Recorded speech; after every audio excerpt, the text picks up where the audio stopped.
Good evening and welcome to Face Off. We have with us this evening the BJP star campaigner and formally announced Prime Ministerial candidate Mr. Atal Bihari Vajpayee. With me, Javed Akhtar. Mr. Vajpayee, आपके agenda में अब कांग्रेस और United front सिवाय राम मंदिर के क्या अंतर है? What is the difference? हमारे एजेंडा में बहुत अंतर है। सचमुच में अगर आप सब पार्टियों के एजेंडा को कंपेयर करके देखेंगे तो आपको पता लगेगा कि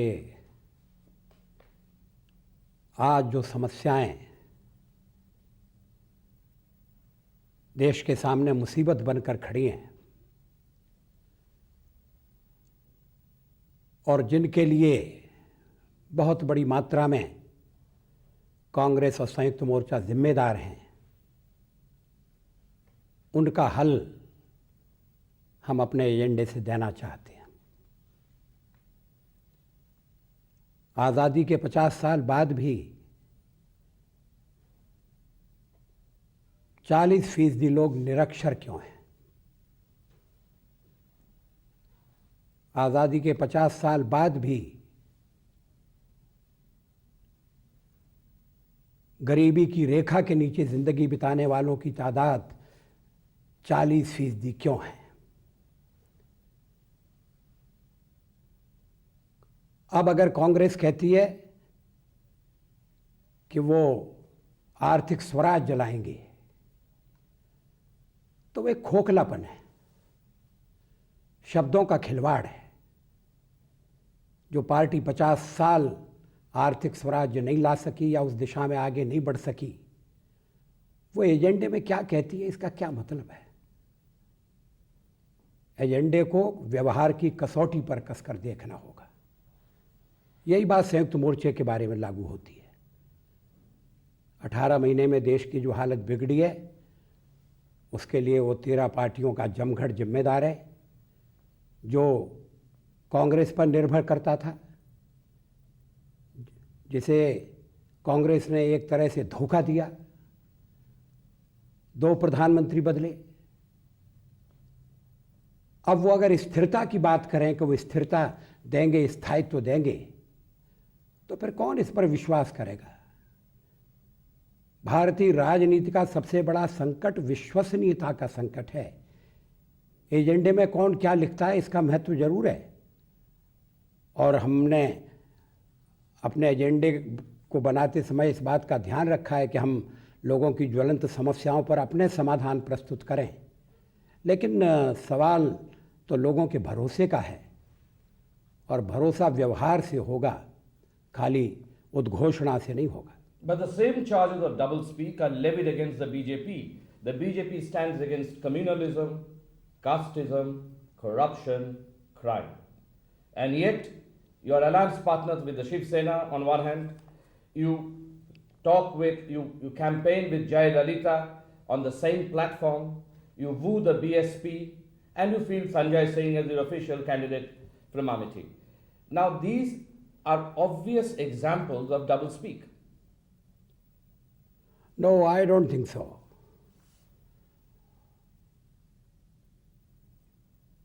You judge Bharatiya Janata Party on the basis of its program, policies and its conduct. You have referred to BJP's allies, but let the BJP be given a clean chit first. We wanted to have a single party majority. The Bharatiya Janata Party emerged as the single largest party during the last election. But when we were invited by the president, he was criticized by other political parties. Why was it done? In order to create majority in the Lok Sabha, we did not indulge in horse trading. Even our adversaries did not make that charge. We resigned. But then we realized that if on our own Bharatiya Janata Party cannot get majority, then let us join hands with other parties, with like-minded parties. But is Jayalalitha's AIADMK a like-minded Yes, party? yes. Apart from the cases which are in the court, and I would not like to say anything on them. Is the BSP a like-minded party? Yes, of course, BSP and BJP were natural allies. There is an attempt to divide a wedge between the upper caste and the Dalits in Uttar Pradesh. We foiled that attempt. You know about casteism prevailing in Uttar Pradesh. And there was an attempt to organize Dalit on the basis of anti-upper caste feeling. But by aligning with a party which has an obvious casteist agenda, are you not promoting casteism? No. When there was alliance, that caste factor had lost its irrelevance. People belonging to different castes, they came together. We were working in unity, though the experiment did not last long. But it was a bold experiment. For the first time, a Dalit woman became chief minister of a conservative state, if I may say so, like Uttar Pradesh. Only BJP could do it. Atal ji, ये तो आपने जैसा फरमाया कि आपने horse trading नहीं की 13 दिन जो हुकूमत थी उसके लिए, उसे बचाने के लिए, लेकिन उसका इक्वल एंड ऑपोजिट रिएक्शन हम यूपी में देखते हैं कि जो worst kind of horse trading है वो वहाँ हुई। हर पार्टी में कुछ क्रिमिनल्स होते हैं, कुछ ख़राब एलिमेंट होते हैं, लेकिन बीजेपी ने तो हर पार्टी से क्रिमिनल चुन के अपने यहाँ जमा किए और उन्हें मंत्री बनाया। ये ठीक है, ये कहना ठीक नहीं।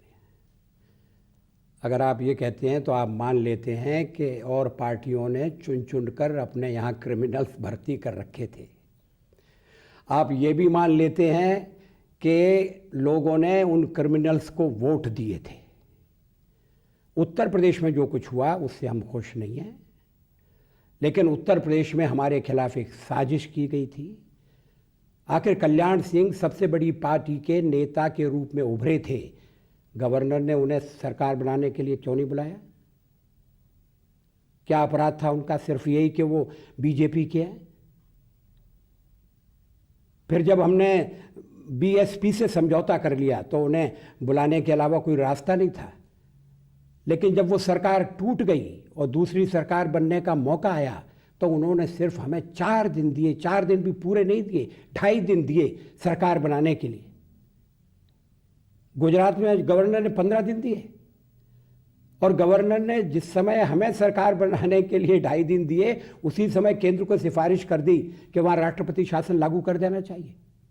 तो जो कुछ उत्तर प्रदेश में हुआ वो जल्दबाजी में हुआ, कानूनी नज़रिए से ठीक हुआ, संवैधानिक दृष्टि से सही हुआ।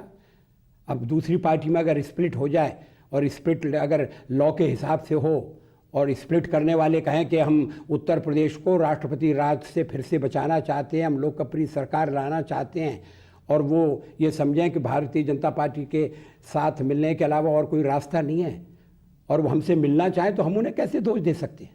If you disapprove of the Uttar Pradesh experiment, will you ensure that that does not happen in the center if you come to power?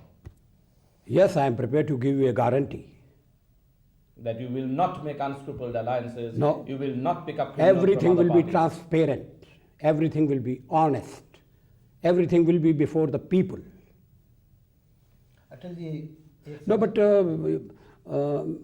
Mr. Nandi, what had happened during the last 5 years when Congress was ruling the country? When the How Congress was ruling majority was maintained? the The case Congress is never still took in a the high court. moral position, so nobody attributed morality with the Congress.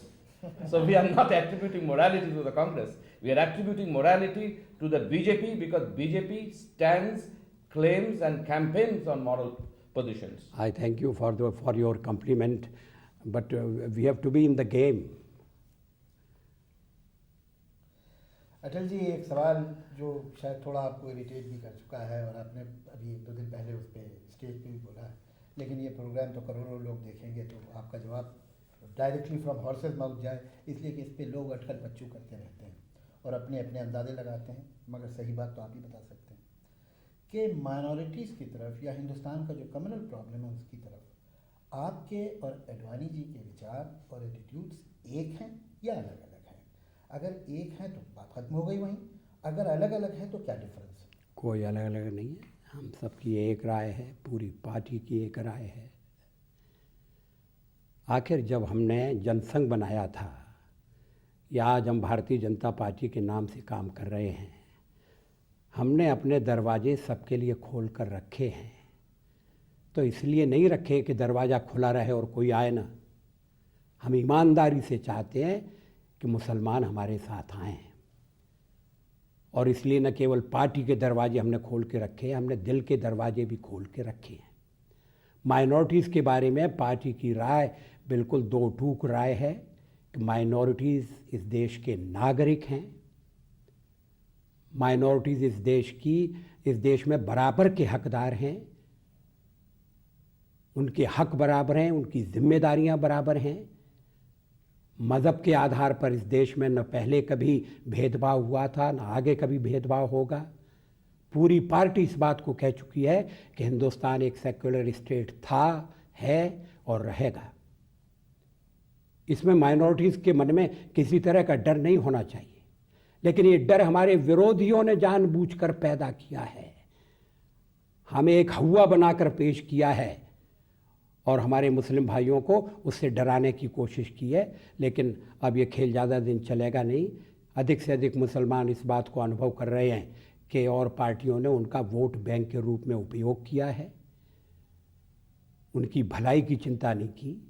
उनकी education का सवाल है, उनके लिए रोज़गार का सवाल है, और भी सवाल हैं जो उनके मन में हैं, और सबसे बड़ा सवाल है सेफ्टी का सवाल। जब मुसलमान भाइयों ने देखा कि कई प्रदेशों में ऐसी सरकारें बनी हुई हैं जो या तो भारतीय जनता पार्टी चला रही है या भारतीय जनता पार्टी जिसमें शामिल है, और उसमें अमन है, शांति है।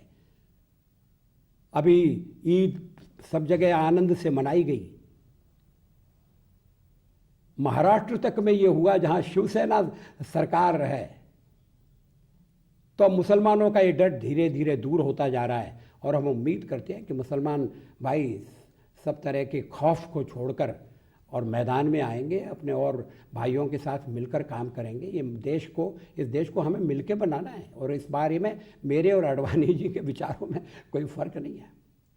लेकिन ऐसा परसेप्शन है कि उनका ये ख्याल है, आमतौर से एक जनरल इम्प्रेशन यह है, मुझे लगता है मुस्लिम कम्युनिटी में भी है, कि वो आपको ज़्यादा टॉलरेंट और ज़्यादा विशाल दिल का समझते हैं, और वो ये नहीं समझते कि आप और एडवाणी जी बिल्कुल एक जैसे हैं। तो ये गलतफहमी उनकी दूर हो जानी चाहिए। आपने अच्छा किया, सवाल पूछ लिया, मैंने उसका जवाब दे दिया, और मैं समझता हूँ कि जवाब के बाद कोई गलतफहमी नहीं रहेगी। एक आपने बीच में रोज़गार का जिक्र किया, वो भी बहुत इम्पोर्टेंट सवाल है। पार्टीशन के बाद तकरीबन 30% मुसलमान थे सरकारी या गैर सरकारी नौकरियों में। 50 साल बाद वो 2% भी नहीं है। तो अगर आप उनके रोज़गार की बात करते हैं, तो कल को अगर आप सत्ता में आते हैं, तो क्या उनका प्राइवेट सेक्टर में और पब्लिक सेक्टर में, पुलिस में, आर्मी में, आप कोई कोशिश करेंगे कि उन्हें ज़्यादा से ज़्यादा रिप्रेजेंटेशन मिले, जो 11-12% लोग हैं? मैं मानता हूँ कि नौकरियों में, रोज़गार में मुसलमानों का रिप्रेजेंटेशन कम है। उसके कई कारण हैं। ऐतिहासिक कारण में मैं नहीं जाना चाहता, लेकिन मुसलमान एजुकेशन की तरफ जितना ध्यान देना चाहिए उतना नहीं दे रहे हैं। और एजुकेशन से मेरा मतलब खाली मकतब की पढ़ाई से नहीं है। जनरल एजुकेशन है, साइंस की शिक्षा है, टेक्नोलॉजी की शिक्षा है, कंपटीशन के लिए दरवाजे खुले हुए हैं। थोड़ा बहुत भेदभाव है ज़रूर, और वो भेदभाव खाली मुसलमान के खिलाफ नहीं है। हमारे यहाँ जातियों के कारण भी भेदभाव होता है, लेकिन उस भेदभाव से ऊपर उठकर और मुसलमान अपना मुस्तकबिल बना सकते हैं, अपना भविष्य बना सकते हैं। हम भी इस मामले को देखेंगे, उनका प्रतिनिधित्व बढ़ना चाहिए। सचमुच में इस ओर जितना ध्यान देने की ज़रूरत थी उतना ध्यान नहीं दिया गया है। एजुकेशन के बारे में आपने बहुत ज़रूरी बात कही। वाकई एजुकेशन तो हमारे मुल्क में सभी की होनी चाहिए, जैसा कि आपने पहले कहा कि 40% लोग आज भी जो है अनपढ़ हैं। लेकिन दुख की बात यह है कि जो 40% के अलावा जो पढ़े लिखे हैं, इस मुल्क में ज़्यादातर प्रॉब्लम उनकी वजह से होता है, इसलिए कि जो एजुकेशन है वो गलत है। जैसे मकतब का ही आपने जिक्र किया, मदरसों में पता नहीं कैसी एजुकेशन होती है। अब ये बाल और शिशु मंदिर हैं आरएसएस के बनाए हुए लाखों की तादाद में, उनमें जिस तरह की एजुकेशन दी जाती है उस एजुकेशन से तो शायद जाहिल ही रहे आदमी तो अच्छा है, इसलिए कि वो घुट्टी में उनके एक जहर, एक कम्युनलिज्म का एलिमेंट डाला जाता है, वो मदरसों में हो या इनमें हो। तो आप एजुकेशन की जो पॉलिसी बनाएंगे तो इस तरह की एजुकेशन जो इस मुल्क की एकता या शांति या भाईचारे के ख़िलाफ़ हो, उसे आप कर्ब करने की कोशिश करेंगे? पहले तो आपने जो शिशु मंदिरों का हवाला दिया, मुझे लगता है कि शायद आपने उन्हें नज़दीक से जाके नहीं देखा है। मैं उनसे जुड़ा हुआ रहा हूँ और वहाँ सांप्रदायिक भेदभाव जैसी कोई चीज़ नहीं है। देशभक्ति का भाव जरूर है और हर देशवासी भारत से प्यार करे, इस पर तो किसी को एतराज़ नहीं हो सकता। लेकिन किताबों में अगर कुछ ऐसी चीज़ें हैं और पढ़ाई में ऐसे मुद्दे शामिल हो गए हैं कि जो भाईचारे में रुकावट डालते हैं या इतिहास को गलत ढंग से पेश करके लोगों को गुमराह करना चाहते हैं, तो पहले भी ऐसी किताबें निकालने की बात होती रही है, ऐसे कोर्स को हटाने की चर्चा होती रही है और हमारी सरकार इस बात पर पूरा ध्यान देगी। पढ़ाई के द्वारा जहर नहीं फैलना चाहिए, लेकिन पढ़ाई फिर भी ज़रूरी है, क्योंकि ये तय करने के लिए कि पढ़ाई के द्वारा जहर फैल रहा या नहीं फैल रहा, पढ़ाई की ज़रूरत है। But isn't there a very thin dividing line between nationalism and communalism, which has manifested itself in many parts of the world, in Pakistan even, as well as in India, in many parts of the world, that parties tend to confuse the two issues, nationalism and communalism? I don't think so. कहीं ना कहीं तो मुझे ऐसा लगता है अटल जी, दुनिया के सब मुल्कों में होता है कि जो मेजॉरिटी कम्युनिटी का कम्युनलिज्म होता है वो नेशनलिज्म के अंदर छुप जाता है। वो कहते हैं कि ये कम्युनलिज्म नहीं है, ये नेशनलिज्म है, मेजॉरिटी कम्युनिटी का नेशनलिज्म जो कम्युनलिज्म है। अगर मेजॉरिटी कम्युनिटी का नेशनलिज्म की क्या डेफिनेशन है आपके पास, कम्युनलिज्म की क्या डेफिनेशन है कि ये है मेजॉरिटी का कम्युनलिज्म, वो क्या होता है? अगर हिंदुस्तान में ये मांग करें कि चूँकि वो 82% हैं इसलिए उनके कुछ विशेषाधिकार होना चाहिए और बाकी के तादाद में कम हैं और इसलिए उनके अधिकार कुछ कम होना चाहिए, तो मैं कहूँगा कि वो कम्युनलिज्म है। अगर अधिकार बराबर हैं और बराबर अधिकारों की गारंटी अगर कॉन्स्टिट्यूशन में है और कॉन्स्टिट्यूशन की व्याख्या करने के लिए अगर इंडिपेंडेंट जुडिशरी है, अगर जनता द्वारा चुनी गई पार्लियामेंट है, अगर विजिलेंट प्रेस है, तो फिर माइनॉरिटी के साथ बेइंसाफ़ी के मौके बहुत कम हो जाते हैं। बेइंसाफ़ी के लिए सचमुच में गुंजाइश नहीं रहती। अब तो ह्यूमन राइट्स कमीशन भी बन गया है, माइनॉरिटीज़ कमीशन है। तो ये सब कदम उठाए स्टेट ने, और ऐसी स्टेट ने जिसमें हिंदू मेजॉरिटी में है, किसी ने एतराज़ नहीं किया। पाकिस्तान बनने के बाद हिंदुस्तान को एक हिंदू राज घोषित कर दिया जाए, ये मांग हो सकती थी, हुई नहीं, बहुत दबी जबान में हुई, किसी ने नहीं कहा। आरएसएस की तो यही मांग जी नहीं, हिंदू राज की मांग नहीं है। हिंदू राष्ट्र अलग है और हिंदू राज अलग है। थियोक्रेसी किसी ने मांग ये नहीं कही कि मज़हब के आधार पर मुसलमान के साथ भेदभाव होना चाहिए। इस देश में ऐसा पहले कभी नहीं हुआ और ना आगे कभी होगा, मैं आपको भरोसा दिलाना चाहता हूँ।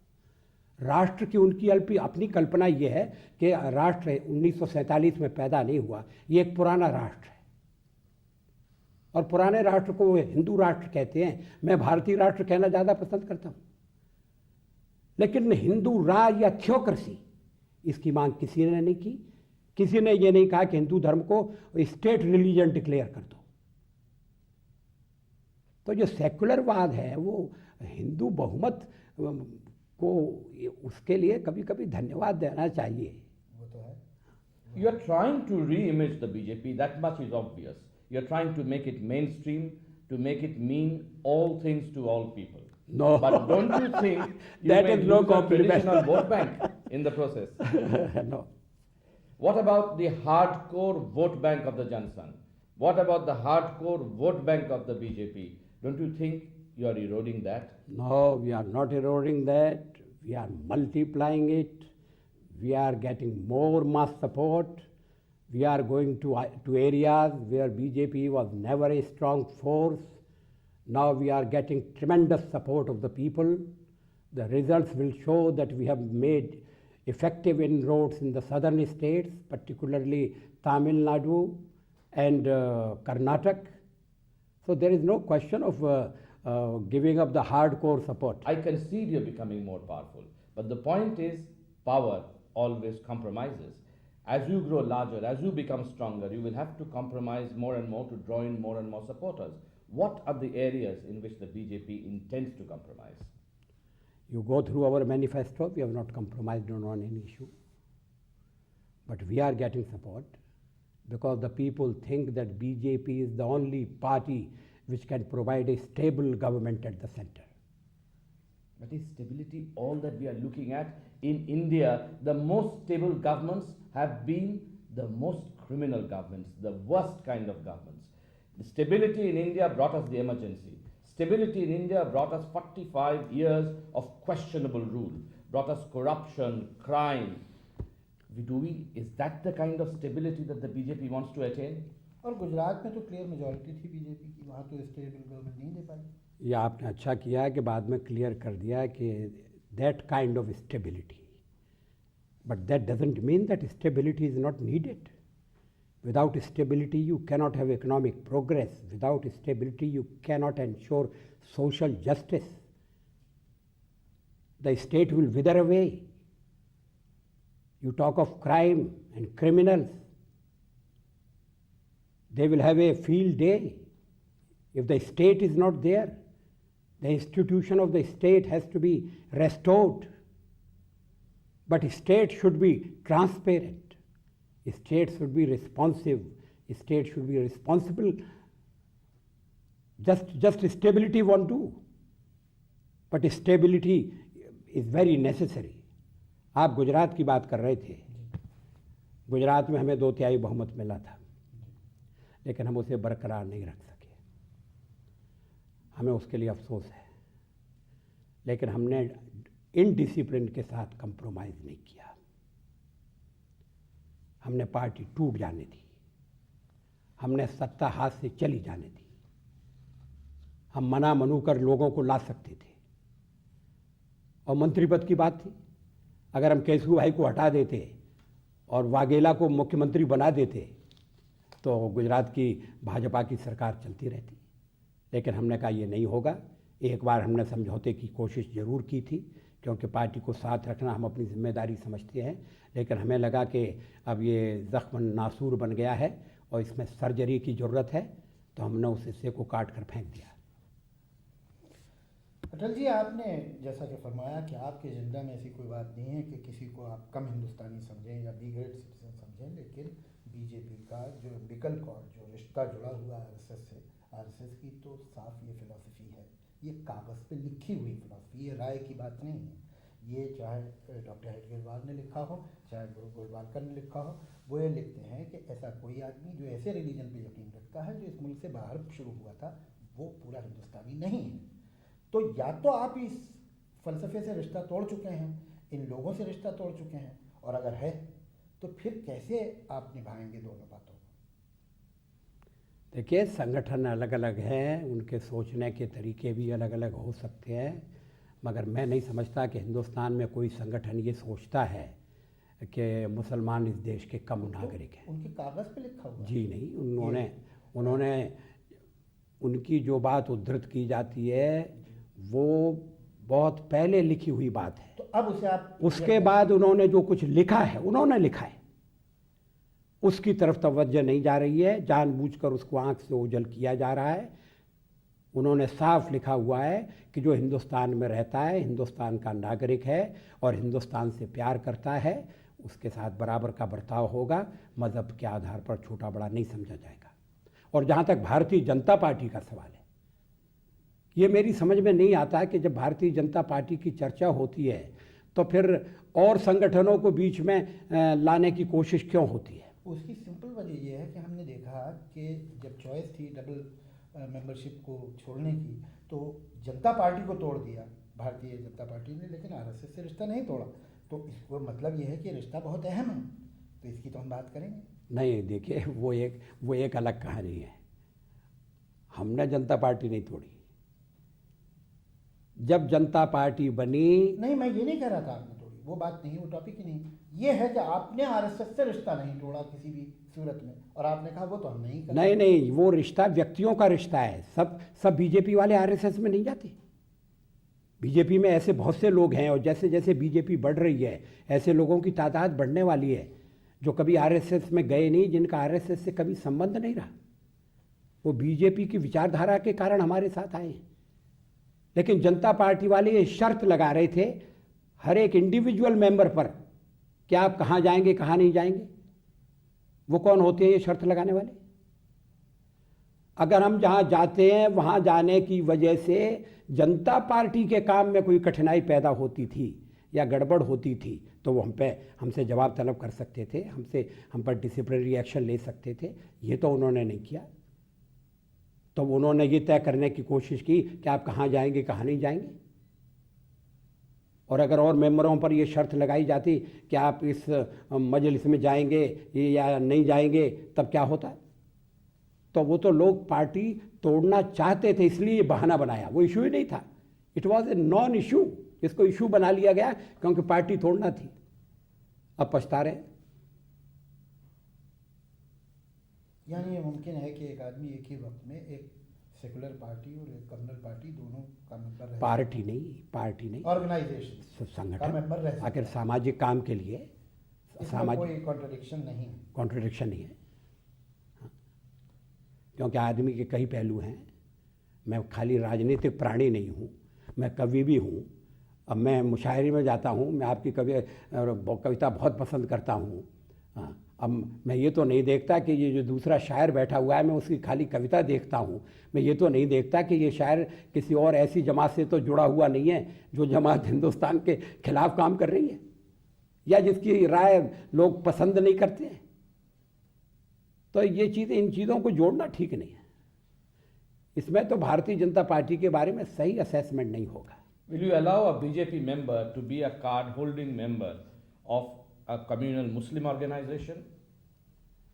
I don't know if there are any Muslim organizations which issue cards, but our members are free to join any or a community organization they like. There is no bar. There is no restriction. They are free. They can join any communal organization on the side. As a person who is a member of BJP is free to join Arya Samaj now. I am citing another example. Or Ramakrishna Mission. There is no restriction. Jamaat-e-Islami? Jamaat-e-Islami, yes. Jamaat-e-Islami friends were with BJP friends in jail during the emergency. आपने शायद वो पढ़ा होगा। उन दिनों राष्ट्रपति थे फखरुद्दीन साहब। उनके सेक्रेटरी ने एक अभी किताब लिखी है जो अभी अभी प्रकाश में आई है। उन्होंने लिखा है कि इमरजेंसी के दिनों में दिल्ली में एक ही बैरक में बीजेपी, तब जनसंघ था, जो जनसंघ वाले भी बंद थे और जमायत इस्लामी वाले भी बंद थे। धीरे धीरे उनमें चर्चा शुरू हो गई, गुफ्तगू शुरू हो गई, दोनों में दोस्ती शुरू हो गई। जो जनसंघ वाले थे वो नमाज का इंतज़ाम करने लगे, मुसलमान भाई जो थे वो पूजा के समय अमन और शांति बनी रहे, शोर शरारबा न हो, इसका इंतज़ाम करने लगे। ये बात हमारे जमीयतुल उलमा के मुसलमानों ने देखी। उनको लगा कि ये सिलसिला ठीक नहीं है, इस सिलसिले को बंद करना चाहिए। और वो डॉक्टर फ़खरुद्दीन अली अहमद के पास गए और अहमद साहब इंदिरा गांधी के पास गए कि जमायत इस्लामी को और जनसंघ वालों को अलग अलग रखो, अगर ये दोनों इकट्ठे हो गए, इनमें दोस्ती हो गई तो कांग्रेस का सारा खेल खत्म हो जाएगा। ये बात सब किताब में लिखी हुई है।